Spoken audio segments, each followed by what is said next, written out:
70 और 80 की दहाई में पीटीवी और रेडियो पर एक आवाज़ गूंजी, नर्म, सच्ची और दिल को छू लेने वाली।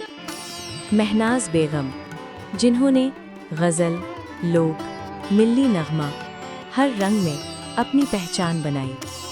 ये है आवाज़ व अंदाज़, एक लाजवाल खराजे अकीदत। मज़ीद ऐसी यादों के लिए झरोका टीवी को सब्सक्राइब करें।